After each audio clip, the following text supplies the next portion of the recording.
Right, people are confused and I've been asked repeatedly for a simple timeline, especially regarding Shoe on Head and Armored Skeptic. So I'm gonna hand it to you, super simple. Following tons and tons of people making ads for Candid, Shoe on Head makes an ad. After that, I decided to look at Candid and I made a video criticizing it and the way it was advertised, including the choices made by the people creating the adverts. Shoe on Head receives backlash because of that and flips out a bit. She makes this video called Candid Do Nothing, which is now unlisted, after over 100,000 people watched it. The key part of this video, where the timeline splits depending on whether she's telling the truth or lying, is when she says this. I'm not being paid anymore. People are like, oh, you're just defending because you're being paid. No, it was a one-time thing. You're off their contract. If that's a lie, and I believe it is, because people are telling me in the chat in the Sargon stream she was defending her choice to sign a contract with a non-disparagement clause, which means, I don't think it's quite right to say, oh, I'm not defending them because I'm connected to them, I'm off their contract, it's a one-time thing. But you can't say anything bad about them. At least not without risking getting taken to court. Anyway, if it's a lie what she said that she's completely off the contract, then she's made this video, Candid Do Nothing, which over 100,000 people saw, in which she explains she still loves the product and defends the product against accusations, while at the same time lying about having signed a contract where she cannot disparage them, in the same video.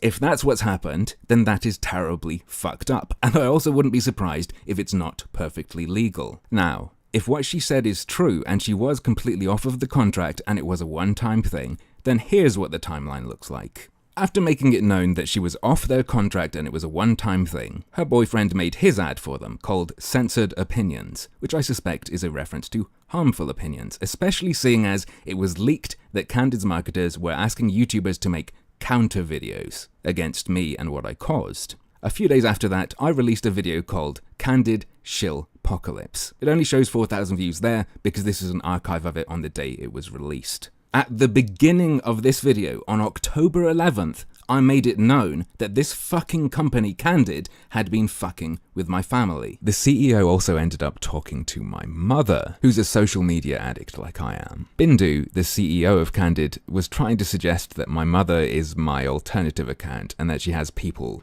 monitoring her and giving her anonymous tips. Yeah, I played it cool. Yeah, my mom, who, as I said, is always online, played it cool as well. But I hope she won't mind me saying, yeah, she was shaken by that. A bit spooked, because it is a bit fucking spooky when a company that has so many investors, it has advisors who are ex-Reddit CEOs and people from Google, when they talk about digging into you, a bit scary. I don't know about how you guys are with your family, but when someone fucks with family, I feel like I have a duty to fuck with them, like I said before. Anyway, my point is, this information has been public since October 11th, 2016. January 13th, 2017, Shoe on Head and Armored Skeptic endorse Candid again for cash. As it says in the description, this video was sponsored by Candid. If what she said about being off the contract completely and it being a one-time thing was true, she did an ad, was off the contract. I made it public knowledge that this company was fucking with me and my family because I criticized them, and that Bindu Reddy offered rewards for info on me and what I was doing. And then months after I made that knowledge public, Shoe on Head and her boyfriend took money to do another ad for this company. If she was lying about being off the contract, then basically the same happened, but she also lied to you about being off the contract in the first place, and lied about it in a video where she was defending Candid. Now, whichever one of these possible timelines is correct, after this, something else happened. At the start of this month, my security was compromised. I don't know exactly how. I downloaded a lot of shitty games, maybe there was a keylogger and someone just decided to fuck with me.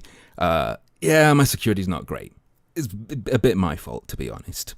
And now my YouTube channel is gone, and all my Candid videos were wiped and everything. YouTube isn't being very helpful. But anyway, after all my stuff disappears, Sargon of Akkad releases a video called The Skeptic Community, in which he encourages people to let the people doing ads for Candid go. It's not that big a deal, it's not their fault. It's unfair to, hold them responsible for doing ads for something they didn't know info about. Because it took Harmful Opinions weeks to figure it out, even though their latest ad is literally months after I made it known this company was fucking with me and my family. Months after all the sketchy shit has been done and come out. But of course, because my channel was killed, as Sargon notes in this video, it's very hard for anyone to look into and realize what's being paved over, and what history's being rewritten in Sargon's video. And of course, Shoe-on-Head's boyfriend was very thankful for Sargon doing this. He says, "Good video, thanks Sargon." And Sargon responds, "Had to be said, mate." Now, for the people confused about the timeline, do you get it now why I'm saying fuck these people? Why it looks to me like something's going on? Especially now that people are starting to understand why I'm so personally pissed, because although I normally try to avoid why I'm personally upset about stuff, fuck it, I'm going for it now. Sargon says, "Well, I didn't know she'd gone after his mum. This is beyond the pale." So he's saying this now that people are starting to, get it, now that it's starting to click for people how nasty this shit is. But what was he saying before there was any kind of potential for a PR issue? In a comment under my video that was in response to his skeptic community video, he said, "Honestly, I think you're more afraid of Candid than you need to be, mate. I watched all your videos on it," which means including the information about them coming after me and my family. You know, from the October 11th of last year video, the one I showed at the start of this video, which included Candid's CEO publicly letting my mother know that people have been feeding Candid's CEO info. And it really seems like a misunderstanding of corporate culture rather than a nefarious plot. They appeared to be business as usual. I don't like the business, but it's the way corporate culture works. If you're going to say, you know everything there is to know about it and just going to dismiss it, you've seen all my videos and it all just seemed business as usual, brush me away, fine, go ahead, but you don't then also, when people actually start getting annoyed, you don't get to go, "Oh, I didn't know this," right?